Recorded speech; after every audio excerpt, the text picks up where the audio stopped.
Para empezar la presentación, algo que ya todos sabemos, estamos en una fase de recuperación que hasta el día de la última data disponible, ya a nivel agregado, el PBI per cápita habría recuperado sus niveles pre-pandemia. Esto es positivo. Ahora, los promedios esconden mucha heterogeneidad entre regiones, entre sectores, pero esto se ha dado gracias a tres aspectos centrales. Uno, obviamente, un rebote estadístico después del colapso del año pasado. Lo segundo, en un entorno internacional bastante favorable, especialmente en términos de intercambio elevados, precios de las materias primas, de los metales. Y lo tercero es, finalmente, un avance en el proceso de vacunación, que si a mí me preguntan, creo que es lo más destacable de estos primeros 100 meses de gestión, donde se ha dado continuidad. Y hoy día podemos decir que estamos ya en camino de tener una población vacunada con 2 dosis. No obstante ello, el mercado laboral se encuentra aún significativamente rezagado. Y esto quizás sea uno de los principales lastres de la situación de crisis que ha vivido el país por todos estos últimos meses. La tasa de desempleo, acá viendo los trimestres móviles hacia el tercer trimestre de este año, se ubica en niveles de 10%. Este es un nivel bastante elevado, un nivel que casi, digamos, duplica los niveles pre-pandemia. Y básicamente la recuperación del empleo ha sido un empleo más precario, subempleo, el empleo informal. Y todavía el sector más golpeado ha sido el sector formal de la economía. Y más preocupante aún es que la capacidad adquisitiva de los ingresos del sector formal privado se encuentran aún retraídos con respecto a lo que eran en el año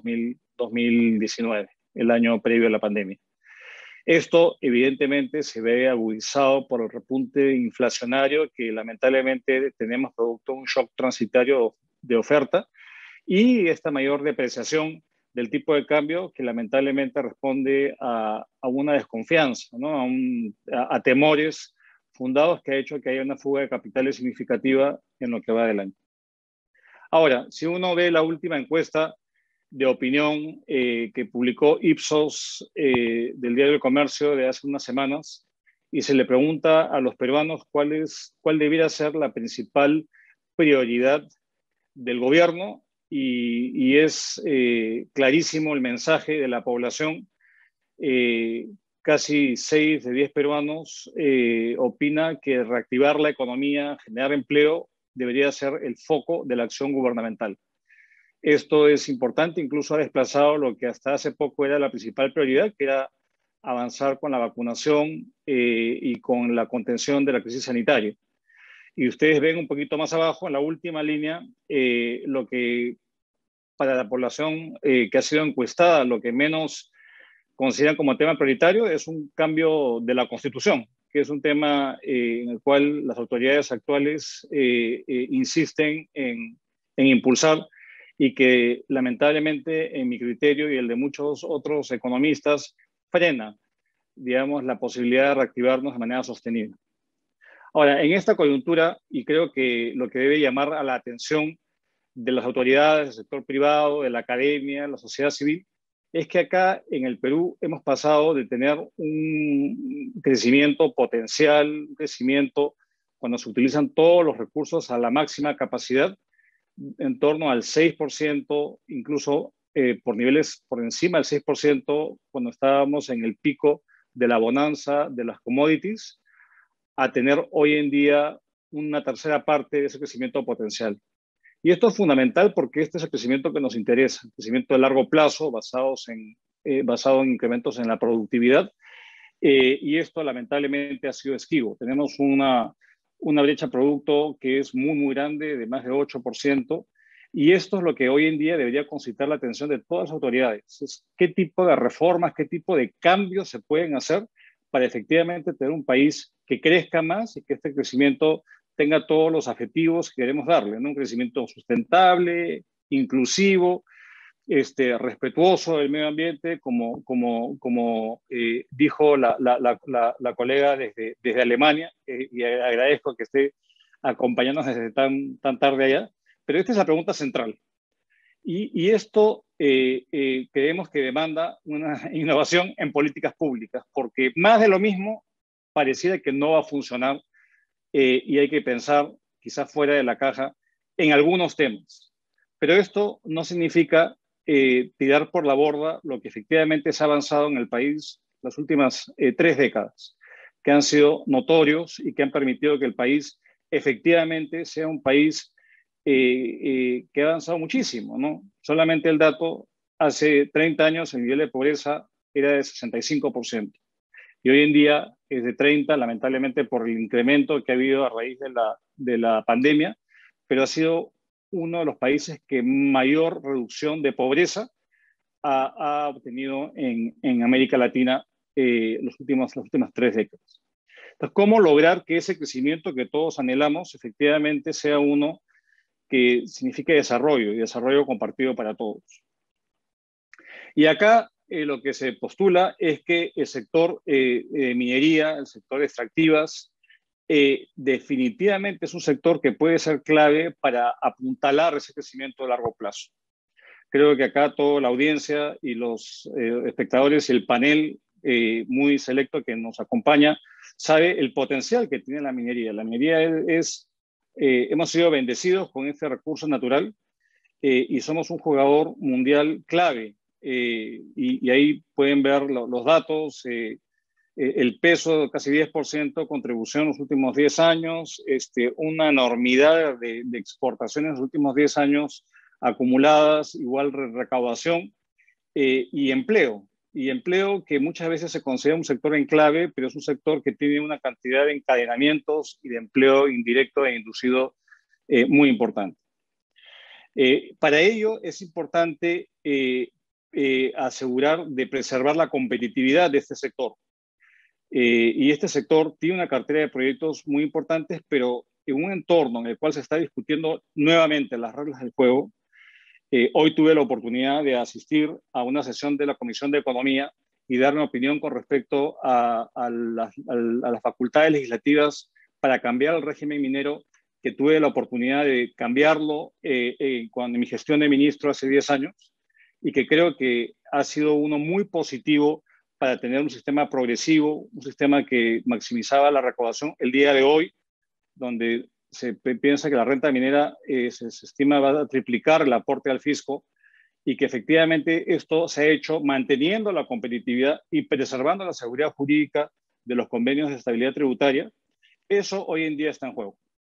Está en juego en lo que se viene discutiendo en el Congreso, a la par del manejo de conflictos sociales, a la par de esta sensación de que los proyectos mineros, los proyectos extractivos no tienen rentabilidad social. Yo me pregunto, ¿qué proyecto puede no tener rentabilidad social? Puede que tenga poca, mediana o mucha, pero creo que el foco de las intervenciones es cómo crear el entorno habilitante para efectivamente traducir esa riqueza del subsuelo en bienestar y calidad de vida para el país. Y obviamente tenemos una problemática compleja, es un sector que quizás le ha ido menos bien y ahí está Felipe Cantuarias y él probablemente con mayor conocimiento de causa puede contarnos, pero el sector de hidrocarburos quizás sea uno de los sectores más complejos que estamos viendo, que a la par de temas ambientales, complicados, problemas sociales, legales, hay un claro declive, digamos, de la producción de hidrocarburos en el país a nivel de petróleo, de pozos petroleros. Y evidentemente, acá no lo menciono, pero el tema del gas natural, que ahora se ha vuelto un tema central aparentemente en las políticas públicas, de lograr esta masificación que se quiere y de comenzar de alguna forma a manosear un sector que yo creo que es un sector que ha sido clave en la transformación del Perú. Es un sector que hoy día o provee el 45% de la energía del país, una energía que es mucho más limpia que en otros países y que efectivamente es una energía barata y que ha logrado unas mejoras en la competitividad del sector minero. Parte de la competitividad del Perú se deriva de su bajo costo energético, mucho más bajo que Chile y que otros países. Acá, yendo al tema de cómo convertir la riqueza que se extrae del subsuelo y que paga impuestos, que paga regalías en bienestar. Y creo que ese es el meollo del asunto y lo que también muchos de los pobladores en las áreas de influencia reclaman y con justicia, es que efectivamente esta cantidad gigantesca de recursos fiscales, del pago de impuesto a la renta, de regalías, de gravámenes, de contribuciones, etcétera, etcétera, se traduzca en bienestar. Y lo que vemos es que lamentablemente, pese a esta enormidad de recursos, no ha habido tal impacto. Acá es un estudio que realizamos en mi consultora con unos colegas, donde este fue un trabajo que se realizó para la Sociedad Nacional de Minería, Energía y Petróleo, donde nos pedían ver efectivamente cuando se discutían las distintas modalidades de ver si se le da un pago en efectivo a la población de las áreas de influencia, se modifica el canon, cómo cambiarlo. Bueno, acá lo que nos topamos es cuando uno trata de ver el impacto sobre la calidad de vida, sea el índice de pobreza, años de escolaridad, indicadores básicos elementales, vemos que la inversión minera, el canon, el uso del canon, no se ha traducido en impactos reales que ha cambiado la vida de la gente. Y esto también varía de región a región. Hay regiones que han sido mucho más exitosas que otras, pero hay algunas que no han logrado. Y esto, principalmente, en mi criterio, se debe a que no hemos tomado las decisiones políticas para efectivamente tomar el toro por las astas. En mi criterio, estos temas tienen que ver con problemas en la efectividad del Estado, tienen que ver con la forma como el país se descentralizó, cómo le otorgó competencias a autoridades que no tenían las capacidades.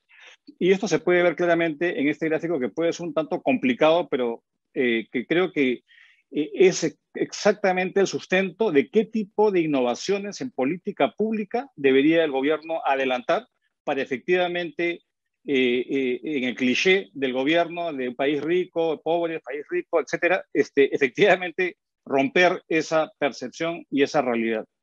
Tenemos un proceso de descentralización que en el país se originó ya hace más de 20 años, en el gobierno de Toledo,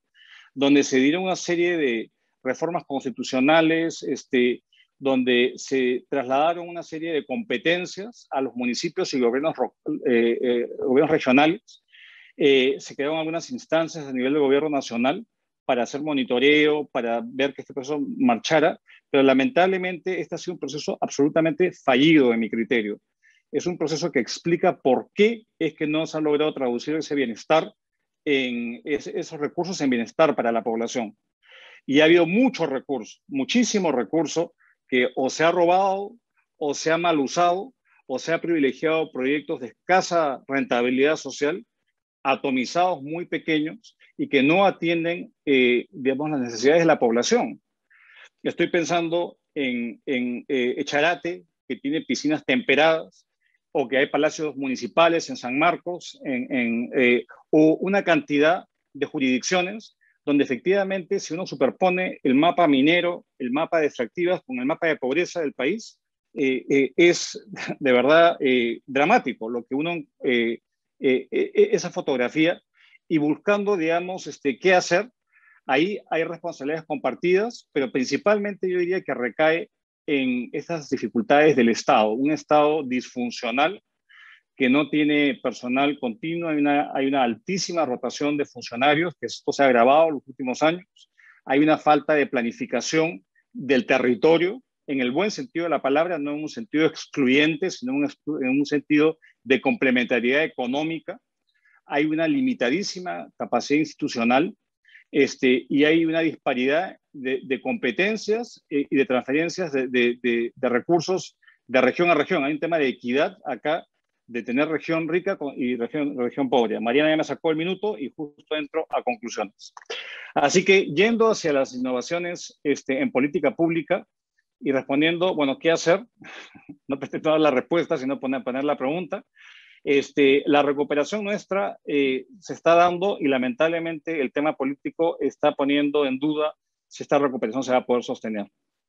Mi criterio, creo que el sector extractivo, en particular minería y hidrocarburos, puede definitivamente apuntalar un mayor desarrollo, cambiar esta situación de un crecimiento potencial bajo, que efectivamente cambie la vida de los ciudadanos, pero para esto tenemos que asegurar que la renta que se origina a estos sectores extractivos no sea capturada por intereses, sino que efectivamente cambie la vida de la población en las zonas de influencia y en todo el país. Esto no solamente aplica aplica a los tres niveles de gobierno, el comentario. Para ello, ¿cuáles son las innovaciones que pueden sonar simples, que se pueden perseguir? Uno, creemos que es una visión distinta de la planificación del territorio. Hemos tenido mucha alergia a la palabra planificación, y les digo, viniendo del Ministerio de Economía, donde esto era sinónimo de cosa mala. Planificación, palabra mala. Por la mala planificación y la mala concepción que se tenía del pasado. Esto, sumado a cambios en modelos de ejecución de la inversión más eficientes y transparentes, y acá ha habido innovaciones importantes, distintas modalidades, G2G, obras por impuestos, proyectos especiales de inversión pública, PMOs, y creo que la innovación más grande en el chip del funcionario público es salirse de esta mentalidad de cemento y concreto y pensar en provisión de servicios, porque creo que eso cambia mucho la dinámica y el tipo de prestación y el tipo de mejora que hay que hacer en el Estado para efectivamente que esto se dé. Y esto, sin duda, pasa por sí tener una discusión quizá constitucional de revisar el proceso de descentralización. Acá sí vale la pena abrir la Carta Magna y ver efectivamente por qué es que no se dan estos procesos, porque muchas veces uno habla del canon, uno habla de recursos y automáticamente despierta todas las alertas regionalistas, estos sentidos de feudos, no toques mi plata, es mío, no te metas con mis recursos, y esto creo que es el obstáculo para efectivamente realizar cambios en esta materia. Con esto termino. Muchas gracias por la presentación y ha habido a recibir los comentarios. A ver, yo creo que es importante en esta innovación de políticas públicas es pensar en una forma distinta de relacionamiento entre el sector privado y el sector público. Sin duda creo que ahí está el medio del asunto, y un requisito para ello, como mencionaba Felipe, es el tema, y también se ha mencionado antes, es el tema de capital social, el tema de la confianza, porque estamos de verdad en unos niveles de desconfianza brutal que se ha venido agudizando, digamos, desconfianza y lo que sumaría polarización, donde vamos de un extremo al otro. Entonces, creo que para profundizar un poco las ideas, dentro de cuál podría ser el rol del sector privado, ya trabajando con el sector público. A ver, hay un mecanismo que estamos pensando, estamos ayudando a las empresas, a algunas empresas mineras a desarrollar, que es como trabajando con una planificación más detallada del desarrollo territorial, cuáles son esas intervenciones públicas con visión de cartera, no solamente proyectitos chiquitos aquí y allá, sino intervenciones mucho más integrales, más grandes, que se puedan efectivamente dar yendo más allá de la modalidad de obras por impuestos, yendo más allá de los proyectos que puede financiar una autoridad local o regional, sino efectivamente con una visión de desarrollo como tal, y de manera multisectorial. Esto se puede hacer, estamos en un planteamiento que está todavía digamos, en borrador, y es un planteamiento que se le pretende alcanzar al gobierno para poder estos mayores recursos que se pretenden recaudar, poder dirigirlos y asegurarnos que lo que se vaya a recaudar, si es que se vaya a recaudar algo adicional a lo que ya se está recaudando, que es bastante, efectivamente pueda reducir brechas y efectivamente pueda de alguna forma salirse de estos esquemas administrativos tan pesados que existen en el Estado, con los controles debidos, y que esto también tenga un espacio para la comunidad, para que la comunidad defina qué es lo que más quiere. Lo que vemos lamentablemente ahora es bastante desafiante porque es alinear incentivos, es salirse de este esquema de captura de rentas, porque eso es lo que finalmente es lo que domina las relaciones comunitarias entre empresas y la comunidad. A ver, te doy y cuánto te puedo sacar y eso creo que ustedes lo han vivido y cuando me tocó estar en la gestión pública también lo he vivido. Entonces yo creo que hay un tema ahí que es fundamental y traer otra parte, otro tema que no ha sido tan discutido a la discusión, digamos, de cómo pensar, que es que hay una actividad formal que convive con una actividad pequeña, artesanal y muchas veces ilícita. Muchas de las regulaciones, muchos de los mecanismos de gestión, mucho de la interacción es entre formales y tenemos una gran masa de actividad informal para la cual, digamos, o se ignora o no se dan las políticas adecuadas y esto se aplica al sector agropecuario, esto se aplica al sector, digamos, de manufactura, digamos, de competencia desleal. En general, somos un país dual. Tienes un sector formal y tienes un sector gigantesco informal, para lo cual, digamos, no pensamos en cuáles son las modalidades de efectivamente tener un espacio de colaboración público-privada que permita, en el caso de los informales, formalizarlos, y en los casos de los ilegales, lucharlos y erradicarlos. Y esto es complejo. Me queda un minuto. Y lo último que creo que es importante, es más, estoy divagando quizá un poco de lluvia de ideas, pero tratando de tomar algunos de los aspectos, es que acaba de haber y está culminando esta reunión muy importante de la COP26 en el Reino Unido, donde claramente se ha identificado que el esfuerzo que han hecho los países es insuficiente. Y si se miran las contribuciones de países como los nuestros, el uso de los suelos es lo principal. El aporte de la región y de países como Perú no se van a dar una transición energética como puede ser el caso en otros países, pero sí en términos del uso del suelo, en términos de los compromisos de cortar la deforestación, de limitar la deforestación y en un uso del suelo que sea mucho más sostenible en su explotación y en su aprovechamiento. Ahí es donde viene la contribución nacionalmente determinada y ahí viene el compromiso del Estado peruano de poder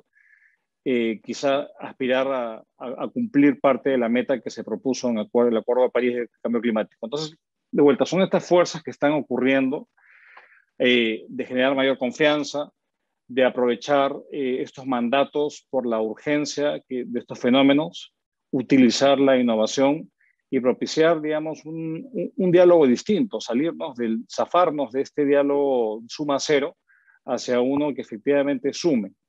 Entonces, a lo mejor esto puede ser sonar un tanto ingenuo y más bien aspiracional, pero a veces yo siento que en nuestro país nos perdemos de los grandes cambios y las grandes olas de transformación que hay en el mundo y acá estamos todavía en lo pequeño, en el tema del salario mínimo, en el tema de defender feudos y cuotas de poder, y el mundo afuera se está transformando y está aprovechando la pospandemia para la economía digital, para la innovación, para un relacionamiento distinto entre el público y el privado, la academia, la sociedad civil, o sea, cambio climático, en otro mundo. Y esas discusiones trascendentales acá están pasando por encima y no estamos dando cuenta. Entonces, nada, creo que es más una reflexión más filosófica, pero espero aportar quizás ideas para no caer en la depresión y más bien pensar de que tenemos unas oportunidades que no podemos dejar de lado. Paro ahí. Gracias, Marian. Nosotros hemos hecho una evaluación y la verdad que yo no soy partícipe de eso de dar plata a la gente porque eso le das uno que no puedes darle lo mismo a todos, genera derechos adquiridos y al final Quizá en Alaska funciona porque allá ya no hay brechas que cerrar, pero en nuestro país hay brechas enormes que cerrar, por lo tanto hay un rol que alguien tiene que suplir, ¿no? En bienes básicos. Entonces yo creo que acá la idea es, eh, más allá de pensar en proyectos de infraestructura, de cierre de brechas, hay también otras formas que puede incorporar a las universidades que tiene que ver con tratar de poner estos recursos en funcionamiento para fondos concursables, de planes de negocios, cuestiones que pueden sonar un poco soft, pero que son fundamentales especialmente en la realidad rural.